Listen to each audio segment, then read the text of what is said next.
ইফতার হোসেনকে তার জরুরি জনগুরুত্ব সম্পন্ন বিষয়ে মনোযোগ আকর্ষণের নোটিশ পড়ার আহ্বান জানাচ্ছি। মাননীয় স্পিকার, আপনাকে ধন্যবাদ। আজকে ৭১ বিধিতে জনগুরুত্বপূর্ণ এবং খুবই বেদনাদায়ক একটা বিষয় আমি সংসদের নজরে আনার জন্য এবং আমাদের মাননীয় স্বাস্থ্যমন্ত্রীর নজরে আনার জন্য উপস্থাপন করছি। আপনারা সকলে জেনে থাকবেন যে বাংলাদেশে হঠাৎই হামের প্রাদুর্ভাব হচ্ছে। আমাদের অসংখ্য শিশু হামে আক্রান্ত হচ্ছেন এবং এখনো পর্যন্ত গত ৩ সপ্তাহে হামে সাসপেক্টেড মৃত্যুর সংখ্যা ১১৫+ এবং কনফার্মড মৃত্যু প্রায় ২৫ জনের মতো গত ৩ সপ্তাহেই। এভাবে সারা দেশে হাজার হাজার শিশুরা তারা হামে আক্রান্ত হচ্ছেন। আমাদের মাননীয় স্বাস্থ্যমন্ত্রী বলেছেন যে গত ৮ বছর যাবত হামের টিকা দেওয়া হয় নাই। এই তথ্যটা আসলে সঠিক তথ্য কিনা সেটা নিয়েও যারা হামের টিকা প্রদান করে থাকেন, মাঠ পর্যায়ের কর্মীরা আছেন, তাদের মধ্যে এক ধরনের উৎকণ্ঠা বা এক ধরনের ভিন্নমত আমরা খেয়াল করেছি। সেক্ষেত্রে যদি হামের টিকা না দেওয়া হয়ে থাকে ২০২৪ বা তার পরবর্তী সময়গুলোতে, সেক্ষেত্রে কেন দ্রুত গতিতে যারা 0 ডোজের শিশুরা ছিলেন তাদেরকে টিকার আওতায় নিয়ে আসা হলো না বা তার জন্য একটা ক্যাম্পেইনের ব্যবস্থা করা হলো না, সেটা আমাদেরকে অবাক করে মাননীয় স্পিকার।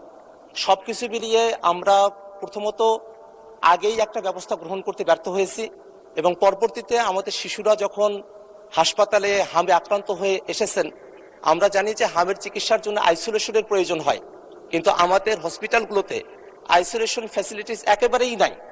উপজেলা পর্যায়ে নাই, জেলা পর্যায়ে নাই, এমনকি যেগুলো আরো বড় বড় হসপিটাল আছে সেই জায়গাগুলোতেও নাই।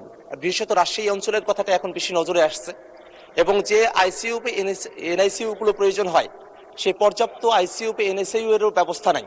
এবং আরেকটা বিষয় খেয়াল করে দেখা গেছে যে আমাদের দেশে হামের টিকা দেওয়া হয় ৯ মাস বয়স থেকে, কিন্তু এখন হামের যারা আক্রান্ত শিশুরা আছেন তারা আসলে ৬ মাস বয়স বা তারও কম বয়স থেকে তারা হামে এটা আক্রান্ত হচ্ছেন।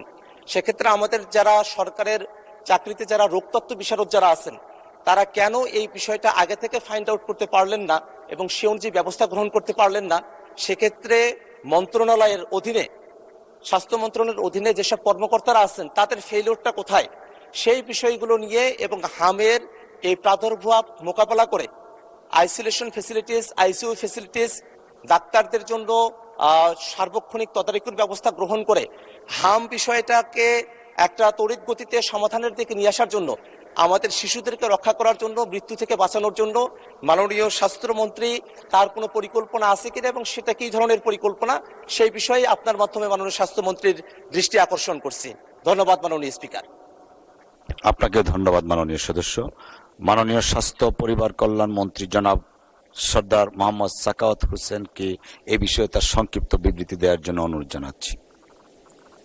মাননীয় স্পিকার, আপনাকে ধন্যবাদ। মাননীয় সংসদ সদস্যকে এই গুরুত্বপূর্ণ বিষয়টিতে নোটিশ প্রদানের জন্য আমি ধন্যবাদ জানাচ্ছি। আমি ওনার নোটিশের জবাবে উত্তর দেওয়ার আগে মাননীয় স্পিকার, আমি দু একটি কথা বলতে চাই। মাননীয় সংসদ সদস্য ওনার যে নোটিশটি দিয়েছেন, নোটিশটি উত্থাপন না করে উনি কিন্তু একটা ন্যারেটিভ সাবমিট করেছেন সংসদের সামনে, যেটার জন্য আমার কাছে পর্যাপ্ত উত্তর রয়েছে, যে উত্তরে উনি সন্তুষ্ট হবেন। কিন্তু ওনার নোটিশটা ছিল শুধু উত্থাপনটা করা এই বিষয়টিতে, ওই মিজেলসের ব্যাপারে। যাই হোক, উনি যে প্রশ্নটা, যে উত্থাপনটা এখন করেছেন, এটা যদি পরবর্তীতে প্রশ্ন আকারে করেন আমি ওনাকে ন্যারেটিভ উত্তর দিয়ে দিব। বর্তমান যে নোটিশটি আমি হাতে পেয়েছি তার উত্তরে মাননীয় স্পিকার আমি জানাচ্ছি, বর্তমানে দেশে বিভিন্ন দুর্গম ও জনবহুল অঞ্চলে হামের প্রকোপ উদ্বেগজনকভাবে বৃদ্ধি পাওয়ায় টিকাদান বঞ্চিত শিশুরা নিউমোনিয়া ও অন্ধত্ব সহ মারাত্মক প্রাণ ঝুঁকিতে রয়েছে। এইটা লিখে উনি নোটিশটা দিয়েছে। মাননীয় স্পিকার, আমি উত্তরটা পড়ে শোনাচ্ছি। মাননীয় সদস্য উত্থাপিত গুরুত্বপূর্ণ বিষয়ের জন্য ওনাকে ধন্যবাদ। মাননীয় স্পিকার, অতীতের সরকারগুলির সম্পূর্ণ ভুল ব্যবস্থাপনা এবং ব্যর্থতার কারণে, সরকারগুলোর বলতে ফ্যাসিস্ট সরকার এবং জাস্ট ইমিডিয়েট পাস্ট যে গভর্নমেন্ট গিয়েছে ওদেরই মিন করতেছি। মাননীয় স্পিকার, ভুল ব্যবস্থাপনা এবং ব্যর্থতার কারণে বর্তমানে হামের প্রাদুর্ভাব বৃদ্ধি পেয়েছে। দেশের সর্বশেষ হাম রুবেলার ক্যাম্পেইন 2020 সালের ডিসেম্বরে অনুষ্ঠিত হওয়ার পর দীর্ঘ 5.5 বছর যাবৎ কোনো ক্যাম্পেইন পরিচালিত হয়নি। মাননীয় স্পিকার, এখানে আপনাকে জানানোর জন্য বলতে চাই, প্রতি 4 বছর পর হাম রিবেলার এই ক্যাম্পেইনটি হওয়ার কথা ছিল প্রতি 4 বছর পর পর। মাননীয় স্পিকার, সেইটা গত 5.5 বছর যাবৎ হয় নাই, ফলে নিউবর্ন বেবি এবং লেফট আউট বেবিজের সংখ্যা অনেক বৃদ্ধি পেয়েছে, যারা এখন হামে আক্রান্ত হচ্ছে। এছাড়া টিকা ক্রয়, সংগ্রহ ও সরবরাহ ব্যবস্থাপনায় পূর্ববর্তী দুটো সরকারের অদূরদর্শী সিদ্ধান্ত ও দীর্ঘসূত্রিতার ফলে টিকার মজুতে মারাত্মক সংকট তৈরি হয়। এর পরিণতিতে দেশব্যাপী হামের টিকা সহ আরো 6 ধরনের গুরুত্বপূর্ণ টিকার অভাব দেখা দেয়, যার কারণে বহু শিশু নিয়মিত টিকাদান সেবা থেকে বঞ্চিত হয় এবং সংক্রামক রোগে আক্রান্ত হওয়ার উচ্চ ঝুঁকিতে পড়ে, যার ফলাফলে বর্তমান সংকট তৈরি হয়েছে। মাননীয় স্পিকার, নানা প্রতিকূলতা সত্ত্বেও মাননীয় প্রধানমন্ত্রী জনাব তারেক রহমানের গতিশীল নেতৃত্ব, বিচক্ষণতা এবং পরামর্শে আমরা টিকাদান কর্মসূচি জরুরি ভিত্তিতে এগিয়ে আনতে সক্ষম হয়েছি। আমরা গতকাল 5 এপ্রিল থেকে হামের টিকাদান কার্যক্রম শুরু করেছি। প্রথম ধাপে সারা বাংলাদেশের 18টি জেলা এবং 30টি ঝুঁকিপূর্ণ উপজেলায় জরুরি হাম রিবেলা টিকাদান কর্মসূচি শুরু করেছি, যার মধ্যে 5টি স্পটে আমি সহ আমার প্রতিমন্ত্রী সহ আমাদের কর্মকর্তাগণ আমরা সশরীরে হাজির থেকে আমরা সেই কার্যক্রম শুরু করেছি। এই কর্মসূচির আওতায় মাননীয় স্পিকার 6 মাস থেকে 5 বছরের কম বয়সী অর্থাৎ 59 মাস, 1 মাস কম 5 বছর সকল শিশুকে ক্রাশ প্রোগ্রাম হামের টিকা প্রদান করা হচ্ছে। প্রথম ধাপে 12 লক্ষ শিশুকে টিকার আওতায় আনার লক্ষ্য নির্ধারণ করা হয়েছে। মাননীয় স্পিকার, আমি অত্যন্ত আনন্দের সাথে বলতে চাই, আমাদের জন্য এটা একেবারে ফার্স্ট স্টার্ট। আমরা একটা ব্যর্থতা থেকে নিজেদেরকে নিয়োজিত করে মাননীয় প্রধানমন্ত্রীর অত্যন্ত বিচক্ষণ নেতৃত্বে টিকাদান কর্মসূচিটা শুরু করে আমাদের একটা সফলতা গতকাল হয়েছে। আমাদের লক্ষ্যমাত্রা ছিল গতকাল 30টি উপজেলায় 76,000 শিশুকে আমরা টিকা দেব। আলহামদুলিল্লাহ মাননীয় স্পিকার, আমরা 73,000 শিশু আমাদের এই আওতায় গতকাল টিকা গ্রহণ করেছে, যা 96% অর্জন আমাদের মন্ত্রণালয়ে। আগামী 12 এপ্রিল হতে মাননীয় স্পিকার, ঢাকা উত্তর ও দক্ষিণ সিটি কর্পোরেশন, ময়মনসিংহ এবং বরিশাল সিটি কর্পোরেশন এবং আগামী 3 মে হতে সারা দেশে অবশিষ্ট সিটি কর্পোরেশন ও জেলাগুলিতে আমরা এই জরুরি টিকাদান কর্মসূচি বাস্তবায়ন করব ইনশাআল্লাহ।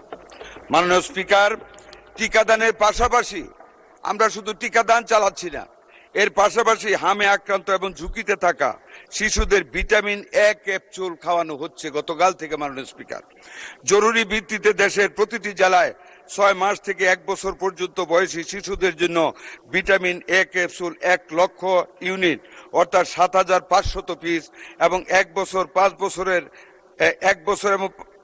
বছরের কম বয়সী শিশুদের জন্য 2 লক্ষ ইউনিট 15,000 পিস করে ভিটামিন এ ক্যাপসুল জেলায় বিতরণ করা হচ্ছে, যা আক্রান্ত শিশুদের চিকিৎসায় এই সংকট মোকাবেলার জন্য অত্যন্ত কার্যকর ভূমিকা রাখবে।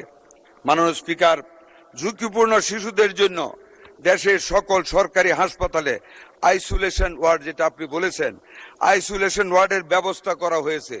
আমাদের হাতে মাননীয় স্পিকার, এমন দোয়া করি না যে রোগী বাড়ুক, কিন্তু যতই বাড়ুক না কেন প্রত্যেকটি হাসপাতালে আইসোলেশন ওয়ার্ডের ব্যবস্থা করা হয়েছে।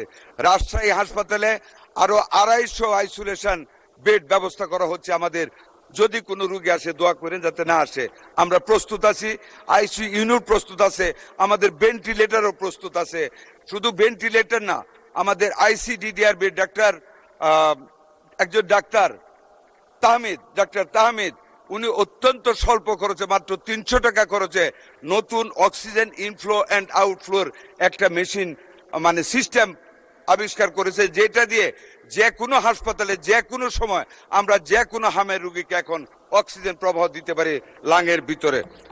মাননীয় স্পিকার, স্বাস্থ্যকর্মীদের সক্ষমতা বৃদ্ধির উদ্যোগ নেওয়া হয়েছে। মাঠ পর্যায়ে দায়িত্ব পালনরত সকল স্বাস্থ্যকর্মীদের এই জরুরি অবস্থায় সকল ছুটি বাতিল করা হয়েছে। মাননীয় স্পিকার, ইতিমধ্যে ঝুঁকিপূর্ণ এলাকায় নিবিড় মনিটরিং ও তদারকি বৃদ্ধি করা হচ্ছে। বর্তমান পরিস্থিতিতে জরুরি ভিত্তিতে টিকা ক্রয় কার্যক্রমের উদ্যোগ নেওয়া হয়েছে।